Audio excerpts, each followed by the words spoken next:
Morning, y'all. So, we have arrived at our destination after traveling through West Virginia. We're pretty excited.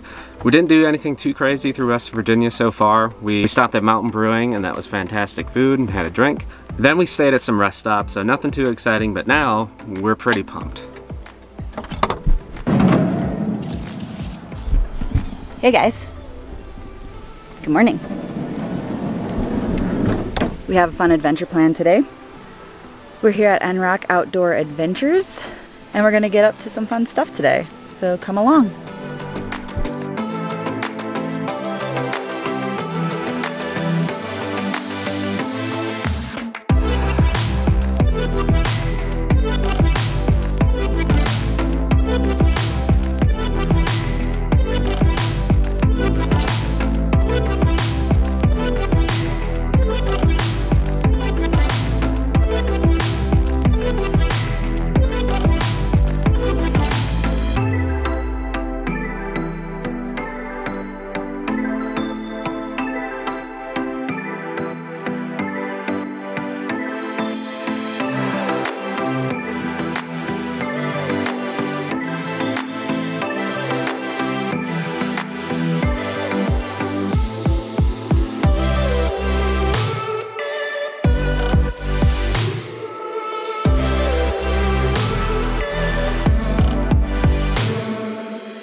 Oh wow. The views, in my opinion, just keep getting better, but this is one of my favorite spots. You can see to that farthest little left mountain there, there's a little bit of a tower sticking up. It's actually Spruce Knob, which is the highest point in West Virginia. Oh really? Yes, it's right at a whopping 3,600 feet. You alright? Yep, slip. It's alright, it doesn't have to be graceful as long as you get the job done. Nope. So, this one is the highest point? Yep, that farthest left one is kind of sitting by its own stuff. Oh, cool. Joe, are you okay from your slip? Oh yeah. Did you skin your knee or anything? Yep. Oh, you did? Well, doing alright. This is a tiny little scrape. Sometimes we gotta make our blood sacrifices to the rock. That's right. I prefer to keep my blood inside of my body. Oh, okay. Well, I guess we can do that. Joe likes to sacrifice blood though.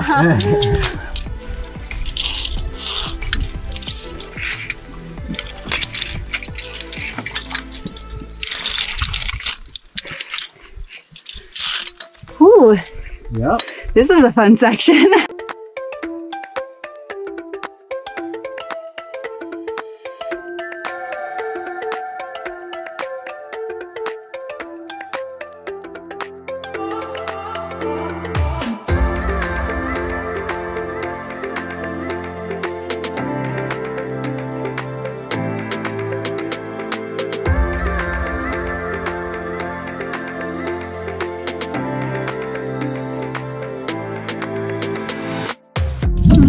So here we have our most hugged tree in West Virginia. Don't know if you guys were before today, but you are now. So one thing, if you actually step all the way around it up onto these roots here, yeah, you'll be able to That makes more sense. Tree hugger. Joe's gonna be a tree hugger too. Yeah. Your life.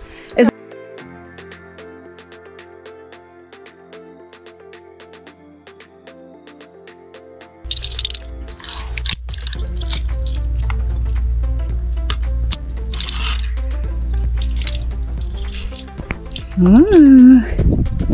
This is a great shot right here.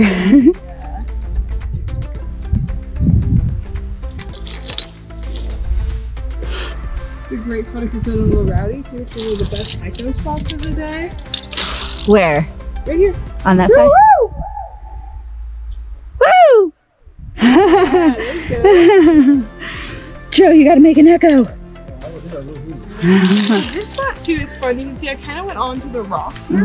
And then as you work your way around, there is a hand rung right here. years. And it's a great spot to go hands free. Ooh. So if you're feeling a little frisky on this spot, it's kind of nice. You're gonna get frisky. Like, oh, I can do it. That is cool. I will do that. Woo! Woo! It is a fun echoey spot.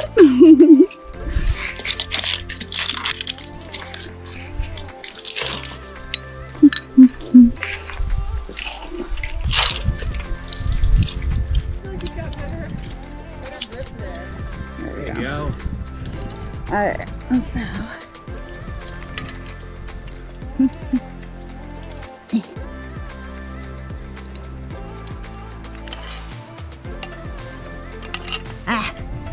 So lean on it? Oh god, that's freaky. Good job. It feels super freaky.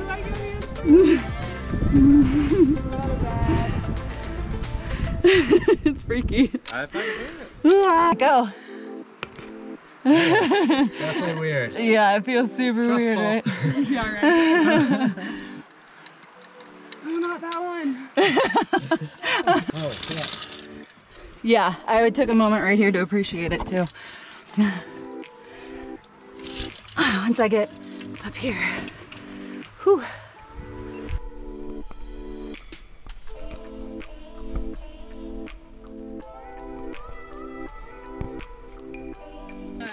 And sometimes we'll go to Area 51, which is a section of climbing route actually on the thing behind where the bridge is. What do they go to? So that's kind of a complicated question, I guess. The whole so hiking itself is on a rating scale. Okay. So you've got like 1 to 5. 1 pretty much is gonna be like flat ground. 2 is gonna be you're on a grade, you're going up.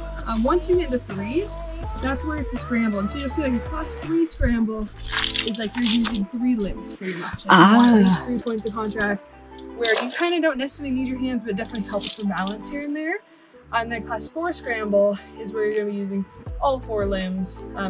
You are pretty vertical, but you don't really need to be tied into anything. Okay. And once you get to your 5s, that's when you get to the point where you're climbing. You should have a rope on you. I see. You know, there are certain sections of this where you could probably do it without being tied to something, but the fall is consequential enough that you should be tied in. Yeah. So once you get into that like class 5 system, it goes from class 5.0, which this would probably be somewhere between like a 5.0 to a 5.4, somewhere in that range, depending on what section we're on. Okay. And then it goes all the way up to 5.15. 5.15 is like, there have been like 2 people in the world that have climbed. Ah, really? Woo! I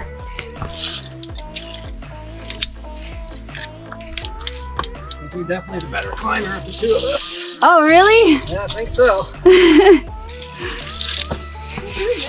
They're bragging rights. It's the yoga pants. That's how you do it. Yeah, I like that. Yeah. Full range of motion. Yep.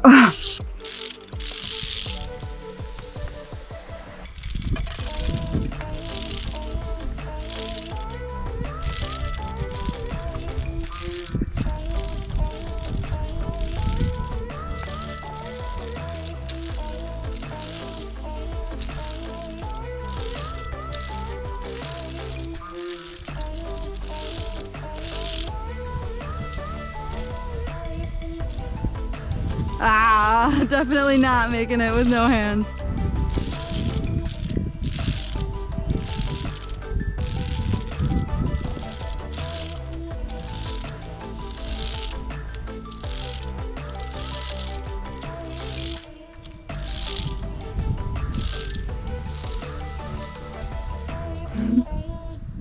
I didn't make it with no hands. No worry, I didn't even bother.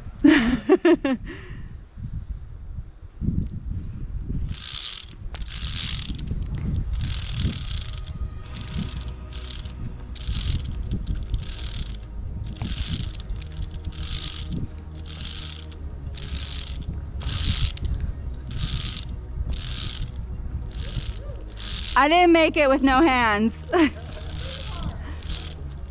made it like an 1/8 of the way, I think. It really gets bouncing.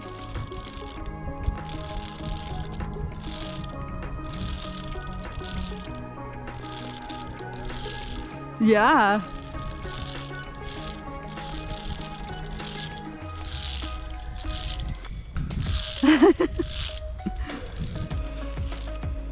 How you doing over there?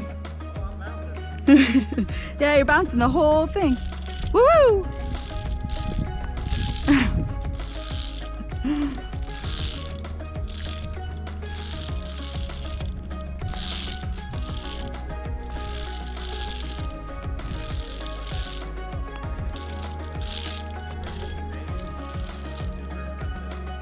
I know, right?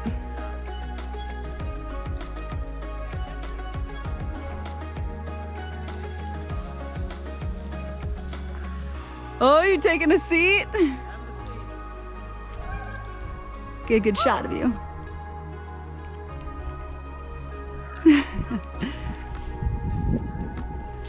Good rest. Woo, now it's really bouncy. And yeah, I think it's hard to say because really every part of the Via is so bad when you're looking around. It's not a bad view. Yeah, I feel like. But I think like the bridge and the notch have got to be my favorite spots. Yeah. Granted, you could still always slip and like twist an ankle or something, but there's really no way you're falling off the ledge. Right, not with a double. Yeah, everything's redundant and so far backed up.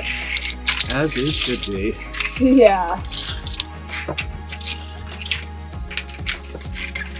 Oh, this goes pretty good. Yeah, it definitely took a while. Him and Stuart Hammond, who is not around the area anymore, did most of this. And depending on the area, they did have to free climb a lot of it. So they would climb still with ropes and stuff, but you'll see these bolts that are next to the Via Ferrata were along a lot of their sport routes.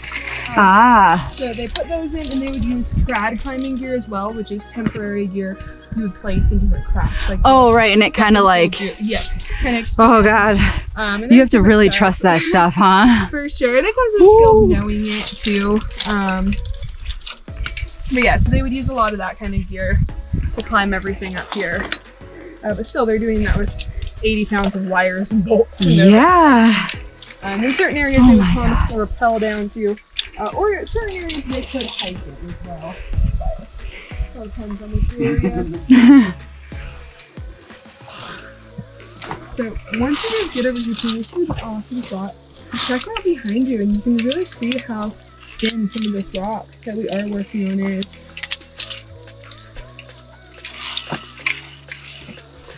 Oh wow.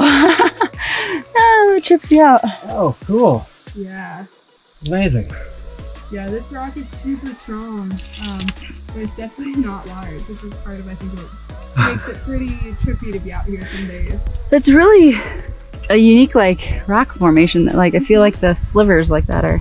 Yeah, so you see this because originally this whole area used to be more like the mountains you see around it, where they were kind of nice rolling hills. But through time, a lot of the bedrock was made of a really iron-rich stone, which was really susceptible to erosion. So like, you remember that trail as you were hiking up that was really shaly? A lot of the bedrock was originally like that. And so through time, this whole area gets a lot of like flash floods and water would erode away at the mountain. And this kind of used to be like a vein of hard bedrock that went through, and everything else eroded and washed away. Interesting. That's why we see these fins remaining. They actually are just the last bit of the mountain that used to be here. Gotcha. That's amazing. Yeah, that is cool.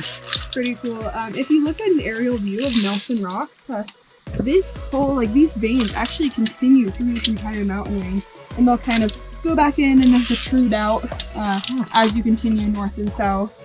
And Seneca is actually a part of the same vein system farther down.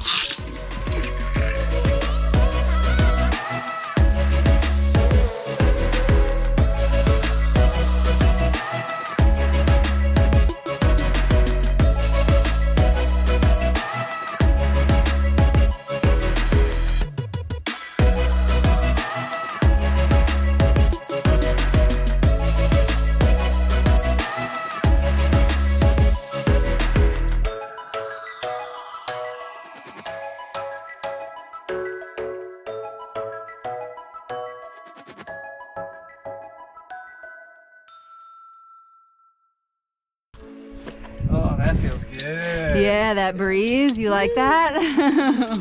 Oh yeah. All right, good sitting spot. It knows. I was just looking over this edge here. Yeah. So here we're at one of our highest points that will be from the ground. It's about 350 feet down. Okay. Neat. Yeah. That's cool. We've got our head wall, which is actually the only optional part of the day. Going up it is optional, I should say. Once you're up it, coming back down is mandatory. We've got two main reasons for that. The first being it's off route.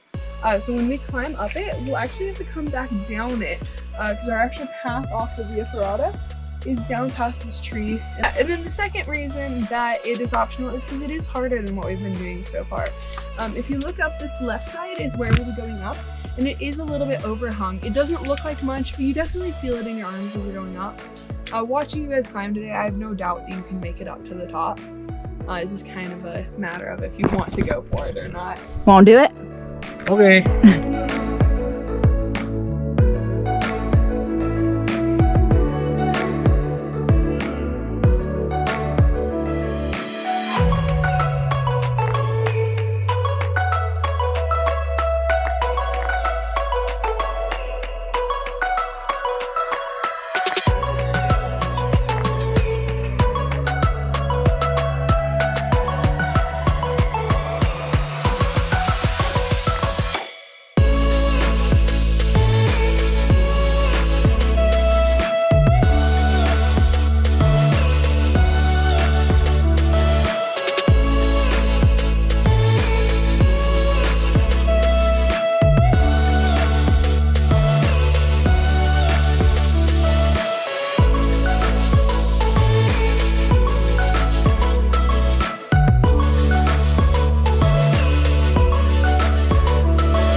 What's going on, guys? We just got done with our amazing rock climbing adventure with tour guide Lykan. She was absolutely amazing and very knowledgeable. Fantastic climber too, I swear. We were both huffing and puffing, and it's almost like she does this every day, but she's so good at climbing. But she was really helpful, and it was amazing and totally worth the money. Did you enjoy it? Oh yeah, I really enjoyed it. I also liked how we were talking about how we were interested in foraging and plants and stuff, and she showed us some local plants, which was, I think, above and beyond the climbing experience. It was really cool, like nature experience as well. We're at NRock, and that is in West Virginia. If you just look that up, they have different types of climbing. What were we doing? We did the Via Ferrata. I have to look it up. We did the one with the V. There's other ones, but this one was amazing. It has a huge suspension bridge, and we actually maxed out our card on the GoPro, like 32 gigs of footage. So hopefully something great comes out of that. But I think that's where we're gonna sign it off. So we'll catch you guys in the next one. Bye-bye. Hey guys, thanks for watching. If you enjoyed the video, hit that like and subscribe button. Don't forget to hit the bell notification so you know when our latest videos are coming out. We'll see y'all in the next one.